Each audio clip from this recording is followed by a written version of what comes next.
welcome to the very first episode of the Houston Music Hour. I'm your host, Davis Mendoza Darusman.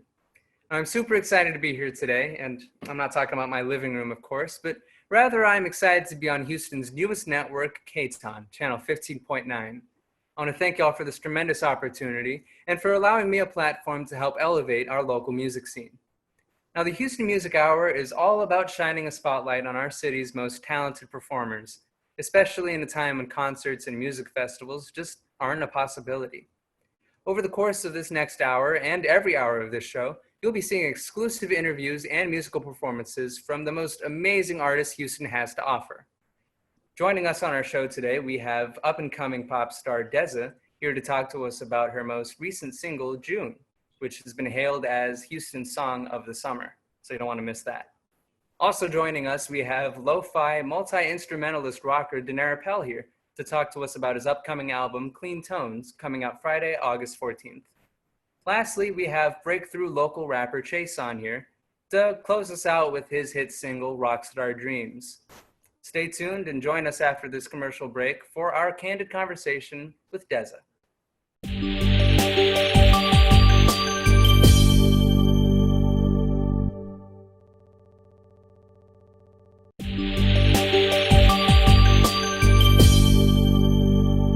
Welcome back to Houston Music Hour. I'm your host, Davis Mendoza Darusman. Now, joining us today as our very first guest on this show is the wickedly talented pop artist from right here in Houston. Her name is Deza. Hello. Hi. And she's here today. Absolutely. We're happy to have you. She's here today to talk to us about her recent single, June, which Musician magazine called Houston's Pop Song of the Summer. So without further ado, welcome. Thank you very much. Thank you.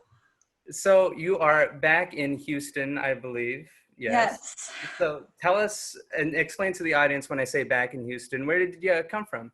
Yeah, so I spent the last year doing a school in Norway, a music school in Norway called Limby. And it was in this little rural town of Norway, and we were just making music for a whole year. So it was my first time out of the country. So it was definitely a culture shock there, but it was so much fun, That's awesome. What was the biggest difference between here in Houston and Texas? And honestly, it sounds silly, but they cross the road without even looking for cars. They don't, they just cross and the cars just stop, and it freaks me out every time. But that's like me in college trying to get my tuition money. Just hit me. What do you do? Yeah, exactly. Yeah, none of that. They all stopped, so. And so you spent a full year there just making music, studying, learning how to... Yeah, I was there from September to June, and the school is structured in a really cool way in that it's more of like a trade school, so they have mentors that come in from the actual industry instead of just having teachers there all the time. It's people that they are bringing in to like educate you about what's actually happening, so it was life-changing for sure. That's so really cool. Yeah. And so June, I believe, wasn't the first song that you made, produced, and everything out there, was it? No, I actually started releasing in 2018, which feels like so long ago. It's really not. Well, with everything going on, I feel like even yesterday feels like so long ago. Honestly, so true, so true. But tell us a little about how you came to write and produce and everything for the song June. Yeah, so June is about this boy that I fell in love with while I was in Norway, which is very typical for me. But it was crazy because, you see this kind of atomic ending, as I called it, coming at the end of June, where it's like, I have to go back to the States and you can't come with me. So it was just like this weird feeling of being so in love, but then knowing that there's kind of a hard end date to that. And so just processing those feelings and knowing that June would be this big emotional thing for me. So that's how that started. Yeah, and for you to sing "Where Is the Life I Get to Keep You," it's really heartbreaking for the entire audience. I think everybody can really relate to that feeling. But what I think people can't really relate to is, one, producing a song that's as catchy, and it's a freaking bop, right, as this. But also, this Norwegian boy, Philip is his name? Yeah. He actually worked with you on this song. Yeah, it's actually funny because when I wrote June, I thought for sure that we wouldn't do long distance, that it wouldn't be worth it, but we're still dating, so there's that. But he actually has been a really big part of my project and is mixing most of my stuff. So he actually ended up mixing June, which was really funny. I was like, hey, here's this song I wrote about you. Can you mix it? He's like, sure. So it's just so weird. It's so weird. Do you know if it was awkward for him at all? Because you sound like you're kind of uncomfortable with it. You know, I just feel for him, right? Because for me, I've always been this, I think it's like the curse of the artist too, is when you bring people into your world, they inevitably become like food for the rest of your artist career, and whether they want to or not, right? So it's like you kind of have to deal with that delicately, but he's been a champ about it. He's been so sweet. That's great to hear. And so what we're going to play after the commercial break, which isn't a long time from here, audience, you don't have to worry about that. But we're going to be playing the acoustic unplugged version of June. Could you tell us about the production of that and who was accompanying you on that? Yeah, so, you know, at Limpy, we were doing live performances throughout the school year. And then when the pandemic hit, we obviously couldn't do that anymore. And so we ended up going to a place called Hawkins Hall. And it was this big empty stadium. And it was just me and my friend Elvira, who helped write parts of June, accompanying me on the keys. And so we were just singing the song to a big empty stadium. And it was just such a cool experience. And it sounded beautiful. Like, audience, I'm excited. I wish I could hear it for the first time, like some people are about to hear in a few minutes. Could you tell me a little bit about, we have 3 minutes. I'm keeping this in because, audience, this is the first time both of us have done anything like this. So I've seen some tweets about like the impact, the emotional impact and the relationship impact that this song has had on others. I saw somebody tweeted about, they texted you. Yeah. Could you tell me about that text a little? Yeah, so I had a friend reach out. I wrote this one line into June, and it's just, where is the life I get to keep you? And the whole bridge is just me focusing on that thought. And so people have really stuck to that phrase and hung on to it in a really cool way. And this girl, one of my friends, texted me and said, I told a boy, where is the life I get to keep you? I want the life I get to keep you. And now we're dating, she said. And I swear, I got that text message and I cried. I was like, this is all I've ever wanted, because it was such a cool little moment. Yeah, and for you to be able to maybe kind of push a little in the direction. For sure. Well, and I'm such a like hopeless romantic that anything I can do to like help my girls out there, like I will do it. So it's really, well, just to be a part of people's stories too. I mean, I had another friend reach out who said, you know, we were dealing with the same thing, the pandemic hit and we're long distance and now we can't see each other. And so the fact that you can kind of share your story with other people is just like insane. It's so cool. And it's kind of funny that you mentioned that, because as you said, this pandemic has really kept people separate. Yeah. But in a way, you and Philip being, you know, seas apart, you know, all the way in Norway and you here in Houston, does it feel like you're a bit closer together knowing that everybody else in the world is experiencing this similar kind of separation? Honestly, a little bit. Yeah. It's just the craziness of everything. I think there's like something to be said about the world feeling this together. It's such a weird thing for us to go through, on not only on a personal level, but to be able to understand that globally, like he's experiencing this where he's at, you know, it's just, and that most other people in long distance are also struggling. Like, how are we going to get to each other? Blah, blah, blah, blah. So it's such a weird, unprecedented thing that the whole world is just feeling it at the same time. It's an odd sense of community that we feel in the separation. Yeah. Well, thank you for joining us, Deza. Is there anything that you would like to impart with your fans or with us? You know, feel everything, the good and the bad, and just keep doing you. That's the best I got. Love it. That's wonderful. Thank you so much for joining us. Stay tuned for her amazing performance coming up in a bit. Thank you. Thanks.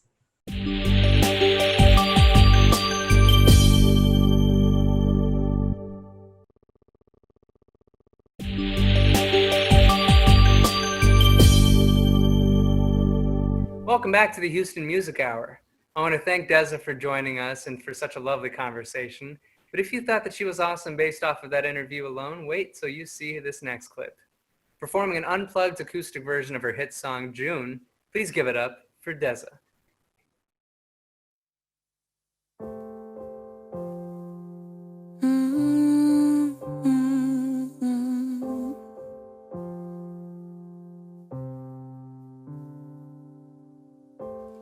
Something's gonna kill us slowly. Summer's coming and we know it. But for now, love how you're holding me close.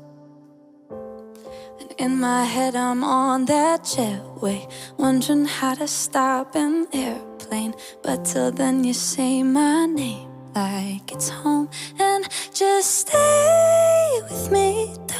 Don't say it, 'cause I love you still, in spite of the end. Do you like me in the limelight? Long nights tangled all up in your body.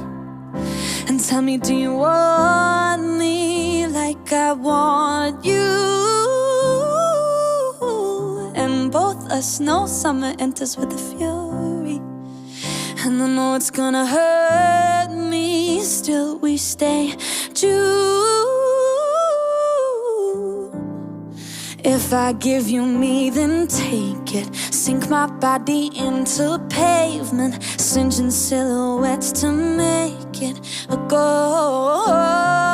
So you don't forget me in the aftermath, 'cause I've never let somebody in like that. And I wouldn't take a single word back, no. So just stay with me, don't say it, 'cause I love you still, in spite of the end. Do you like me in the limelight? Long nights tangled all up in your body. Oh, do you want me like I want you? And both us know summer enters with a fury. And I know it's gonna hurt me, still we stay true. Now where is the life I get to keep you? Where is the life I get to keep you? No, where is the life I get to keep you? No, where is the life I get to keep you? No, and when it's done and it's been said, will you find me again? Where is the life I get to keep you? And when it's done and it's been said, will you find me again? Do you like me in the limelight? Long nights tangled all up in your body. Do you want me like I want you? And both us know summer enters with a fury. And I know it's gonna hurt me, still we stay true. Something's gonna kill us slowly. Summer's coming and we know it. But for now, love how you're holding me close.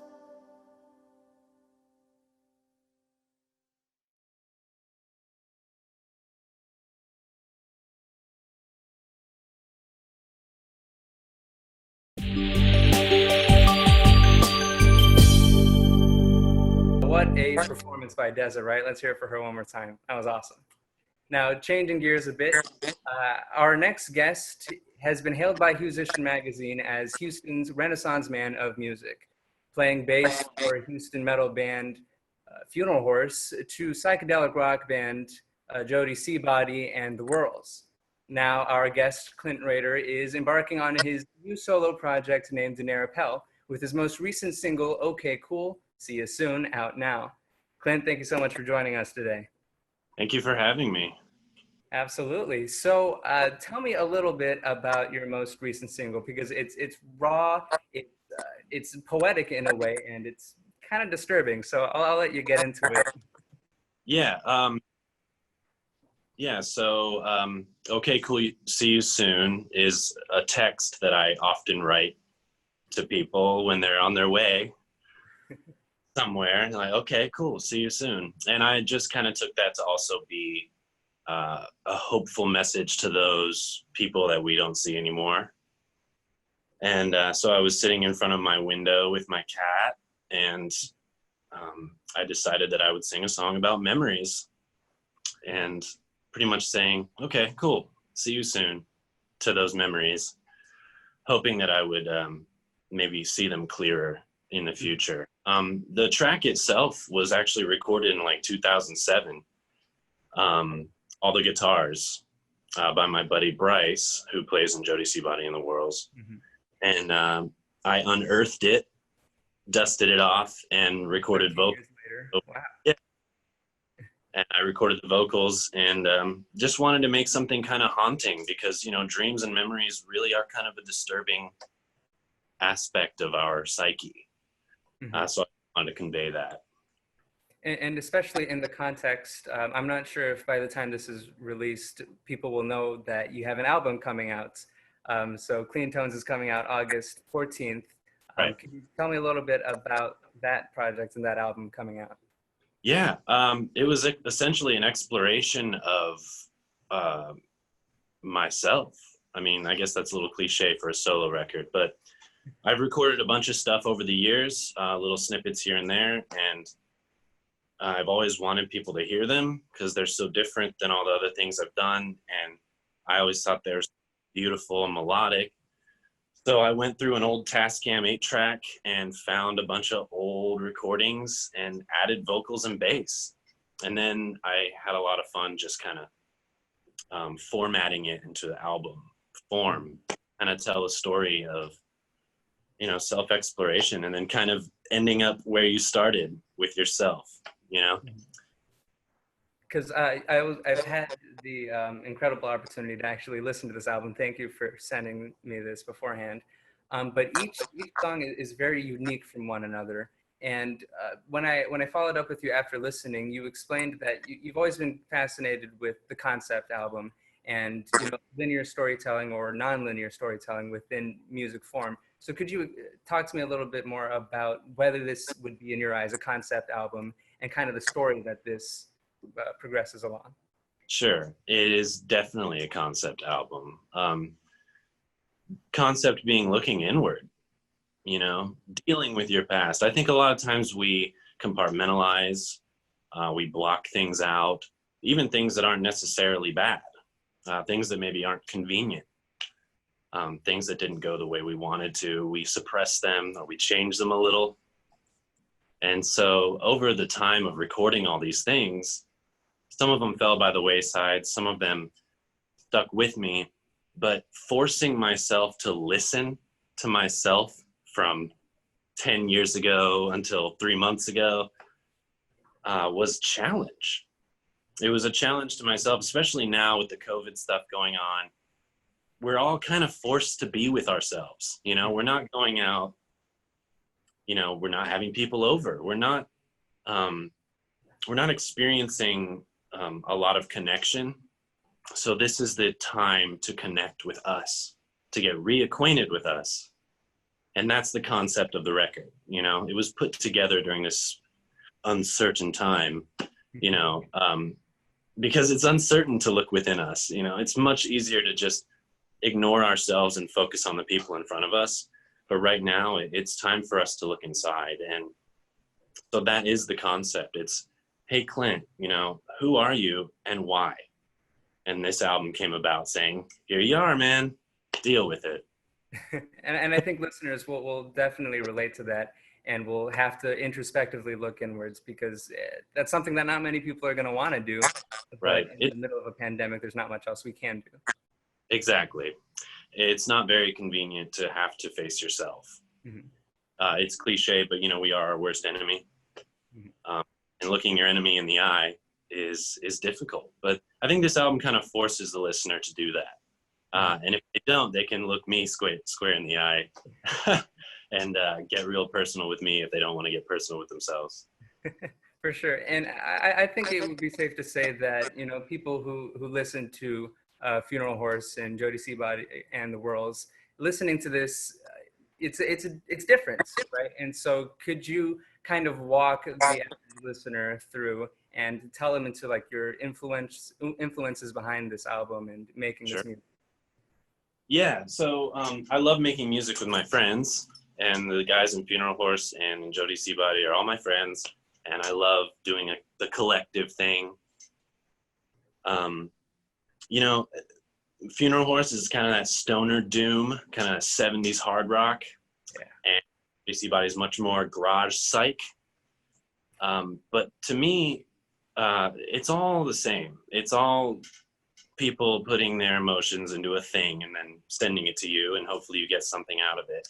You know, whether it's dub reggae or 60s soul or whatever, you know, it's all the same to me.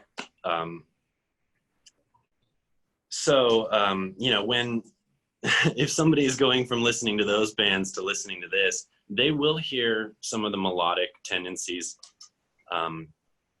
that I put forth in those other records.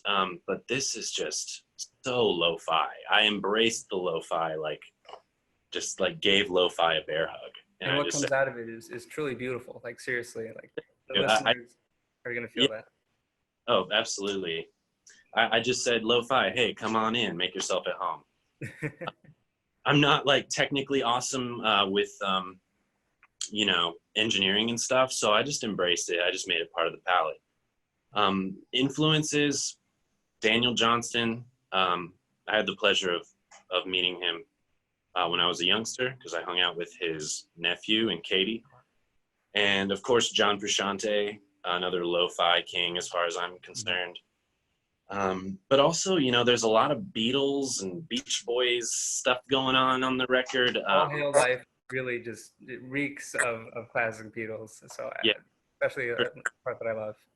So, I mean, that's kind of the, you know, me looking inward, you know, who are my real influences? As much as I'd just like to just say Sonic Youth and then some band from, you know, Winnipeg that 3 people have heard, you know, and cool, really in my heart, you know, I'm a Beach Boys and Beatles guy, you know. And that's kind of hard to admit sometimes, or to understand, you know, maybe at the end of the day, it is just these pop giants that I love, you know. So really, you know, as much as I love the indie lo-fi out of tune piano in a weird room sound, at the end of the day, I was making a pop record, and that's really where my influence comes from. Well, thank you for sharing your story. So we'll have a commercial break right after this, and we're going to have a performance from you. Could you tell us a little bit more about what you've got planned for us? Yeah, I'm just going to do a medley of a couple of my songs, real stripped down on a baritone ukulele.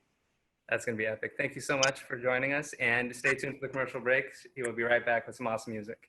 Thank you.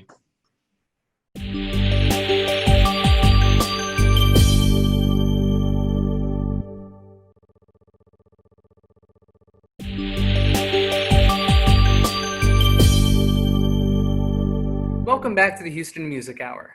Our next performance is a medley of the songs Through the Storm and Never Loud off of his upcoming album, Clean Tones, coming out Friday, August 14th. Give it up for Danara Pel. Hello there. This song is called Through the Storm.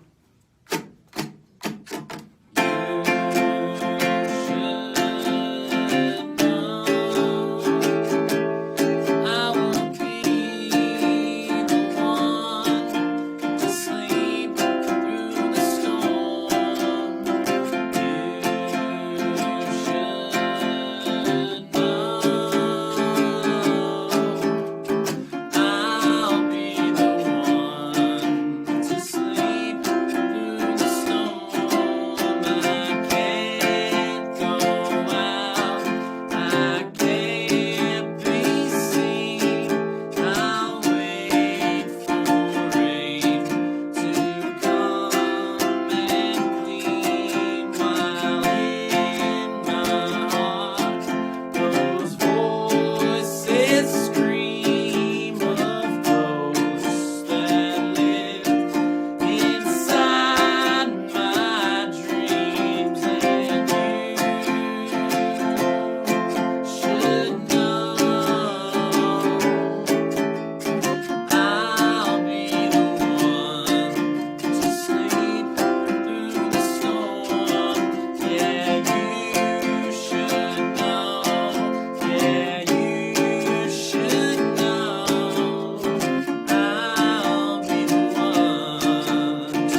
Thanks.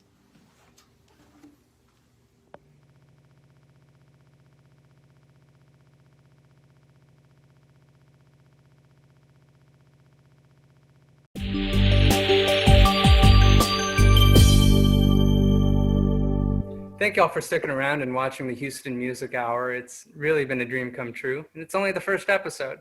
I want to thank Deza and Danara Pel for their interviews and amazing performances, and I also want to thank Chaseon for this next performance. Off of his hot album, Easy Way Out, here's Chaseon with the song Rockstar Dreams. So this next one right here is actually an absolute favorite of mine. It's entitled Rockstar Dreams. It gets me hype every single time. Put it as a bonus track on my album. It goes a little something like, well, you about to hear it right now. Hey, hey. I had rockstar dreams when I was 13. Yeah, rockstar dreams when I was 13. Told myself, man, one day you gon' make it real big.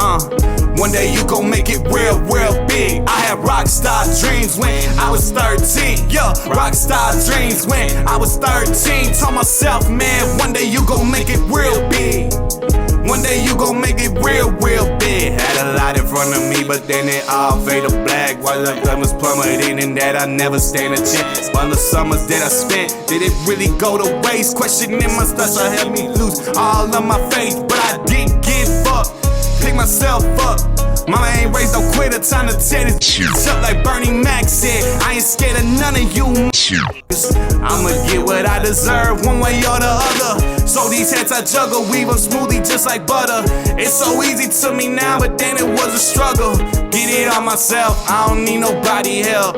You would have this ego too if you felt the way I felt. I saved some money and I made myself a studio. They love the quality and it's all from my bedroom. They took the time to learn the skill, but now I'm here, I know the fear, I know the man, I'm ready for this. I had rockstar dreams when I was 13. Rockstar dreams when I was 13. I know you're at home, but you gotta bounce with me a little bit. You gon' make it just a little bit. Even if you don't see me, just feel the energy. Feel the energy. Real big. I had rockstar dreams when I was 13. Yeah, rockstar dreams when I was 13. Told myself, man, one day you gon' make it real big. One day you gon' make it real. Hold on, my time. Yeah.